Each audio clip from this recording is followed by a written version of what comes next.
Hello दोस्तों। अक्सर कई लोग हमको ये सवाल पूछते हैं कि मेरा या मेरे परिवारजन का कोलेस्ट्रॉल वैल्यूज तो नॉर्मल आया है, रिसेंटली चेक कराया था, फिर ऐसा क्यों हुआ कि उसको हार्ट अटैक आ गया। कैसे हम प्रोडिक्ट करें कि नॉर्मल कोलेस्ट्रॉल वाले व्यक्ति को हार्ट अटैक आ सकता है, यानी उसके रिस्क को कैसे प्रोडिक्ट करें। इस मामले में सी रिएक्टिव प्रोटीन या HSCRP यानी high sensitivity C reactive protein का काफ़ी लोग प्रयोग करते हैं और इसको कोलेस्ट्रॉल के बियॉन्ड एक ऐसा मार्कर माना गया है जिसके बेसिस पे कार्डियोवैस्कुलर रिस्क कितना किसी व्यक्ति को आप असेस कर सकते हो और इसके बेसिस पे प्रोडिक्ट कर सकते हो कि उसको प्रॉब्लम आएगी या नहीं, और उसके बेसिस पे मैनेजमेंट को भी मदद मिल सकती है। आज हम बात करेंगे कि कार्डियोवैस्कुलर डिजीज रिस्क असेसमेंट में सीआरपी का क्या रोल है, कैसे इसको यूज़ करना चाहिए और कहाँ पे इसका फ़ायदा है, क्या इसके लिमिटेशंस है। ये सारी चीज़ों पर आज हम बात करेंगे ताकि ओवरऑल एक अंडरस्टैंडिंग बन पाए और आप सी रिएक्टिव प्रोटीन की यूटिलिटी को समझ पाएँ। टॉपिक पर जाने से पहले जो लोग हमारे चैनल पर नए हैं उन्हें रिक्वेस्ट करूँगा कि चैनल को सब्सक्राइब करें। हमारे चैनल का पर्पज़ है हेल्थ एजुकेशन के द्वारा लोग को हेल्दी बनाना और इस मिशन में आप हमारे सहभागी बन सकते हैं। चैनल को सब्सक्राइब करके, वीडियोस को लाइक करके, कंटेंट्स को फ्रेंड्स फैमिली के साथ शेयर करके, टॉपिक के दौरान कुछ इंपॉर्टेंट क्लिनिकल बातें, कुछ साइंटिफिक फैक्ट्स, कुछ हमारे ओपीडी की स्टोरीज, कुछ हमारा एक्सपीरियंस और हमारे फाइनल वर्डिक्ट भी आपको बताऊंगा, इसलिए बने रहिए हमारे साथ एंड तक। चलिए शुरू करते हैं हमारे साथ ये हेल्थ का सफ़र। क्या आपके डॉक्टर ने आपके रिस्क प्रेडिक्शन के हिसाब से कभी HSCRP की वैल्यूज़ आपको करवाई है? कमेंट सेक्शन में लिख कर बताएं। HSCRP या सी रिएक्टिव प्रोटीन बॉडी के इन्फ्लेमेशन का मार्कर होता है। नलियों के अंदर जो लो ग्रेड सूजन या इन्फ्लेमेशन होती है वो लॉन्ग टर्म हार्ट अटैक आने का या लकवा आने का बहुत इंपॉर्टेंट कारण बनती है। इसको आप वैसे ही कंपेयर कर सकते हो कि जैसे अगर किसी सड़क पर छोटे छोटे क्रैक्स आना चालू हो जाए तो वो लॉन्ग टर्म में यदि आप उनको ध्यान देते हो तो आप उनको प्रिवेंट कर सकते हो, नहीं ध्यान देते हो तो वो धीरे धीरे करके बड़े गड्ढे बन जाते हैं और फिर वो प्रॉब्लम्स करते हैं। तो वैसे ही आपकी लाइफ में और आपकी नलियों में भी है कि यदि आपने अपने प्रॉब्लम को या रिस्क को पहले से प्रेडिक्ट कर लिया तो आप उसको जल्दी करेक्ट कर सकते हो। यदि आपको पहले से पता हो तो आप ज़्यादा स्टेप्स ले सकते हो ताकि लॉन्ग टर्म प्रॉब्लम नहीं आए। कोलेस्ट्रॉल के बियॉन्ड सीआरपी लेवल्स भी इस मामले में मदद करती है, क्योंकि बहुत सारे केसेस में बहुत सारी स्टडीज ये शो करती हैं कि नॉर्मल कोलेस्ट्रॉल होने के बावजूद भी लोगों को हार्ट अटैक आ सकता है, क्योंकि बहुत सारे केस में जो ये हार्ट अटैक होने की फाइनल प्रक्रिया है वो बॉडी के इन्फ्लेमेशन या सूजन से रिलेटेड होती है। इसीलिए अगर किसी व्यक्ति को अगर सीआरपी वैल्यू ज़्यादा है तो आप उसको ज़्यादा टारगेट कर सकते हो और उसके लिए ज़्यादा अग्रेसिव लाइफस्टाइल चेंजेस कर सकते हो।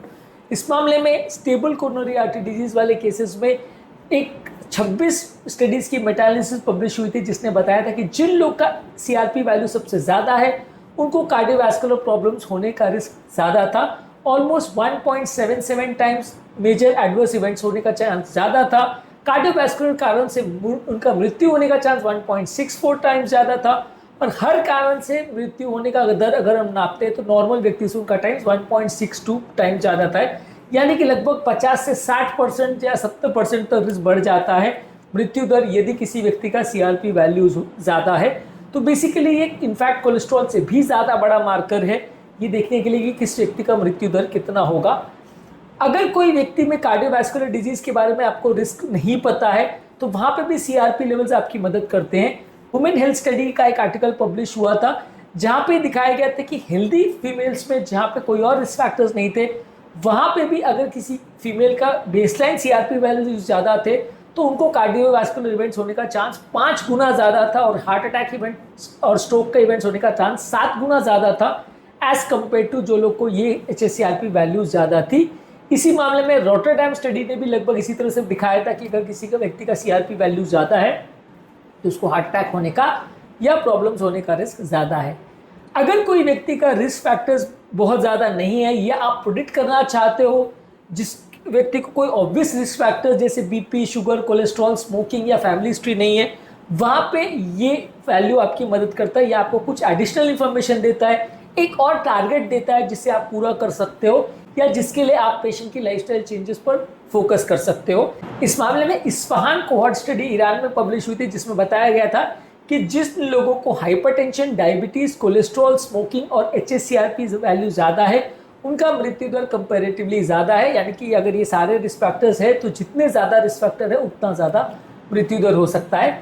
लेकिन सीआरपी की लिमिटेशन है, अगर किसी व्यक्ति को कोई और कारण से बॉडी में सूजन हो, इन्फेक्शन हो, ट्रॉमा हो या अगर नलियों में या कोई और कारण से किसी और ऑर्गन में सूजन हो तो वहाँ पे भी सीआरपी वैल्यूज ज़्यादा आ सकती है।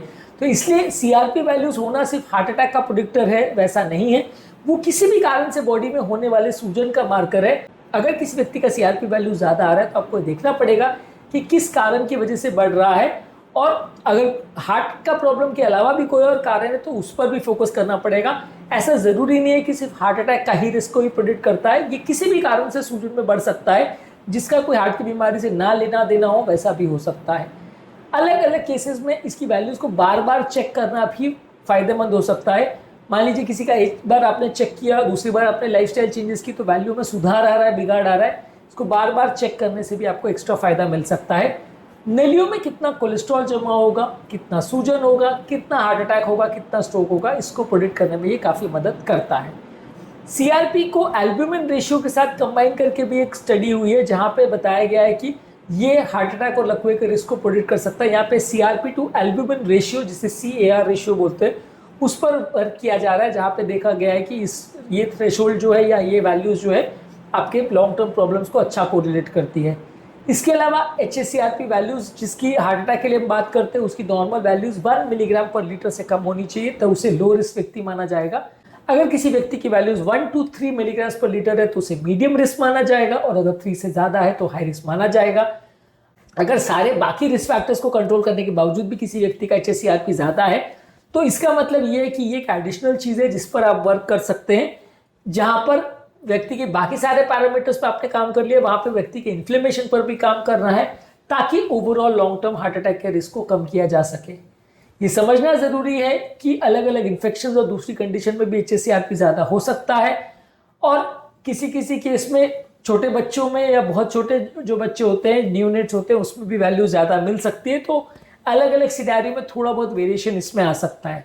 ज़्यादातर सीआरपी वैल्यूज़ जो है, अगर आप रेगुलरली उसको चेक करते हो, एटलीस्ट 1 in 6 months या 1 in 1 year भी चेक करते हो, तो आप प्रेडिक्ट करने में आपको मदद मिलेगी कि किस व्यक्ति को लॉन्ग टर्म प्रॉब्लम्स आने का चांस, किसको हार्ट अटैक, किसको लकवा होने का चांस, या किसको एंजियोप्लास्टी की या ट्रीटमेंट की ज़रूरत पड़े, इसके चांस ज़्यादा है, ऐसा आप प्रेडिक्ट कर सकते हो।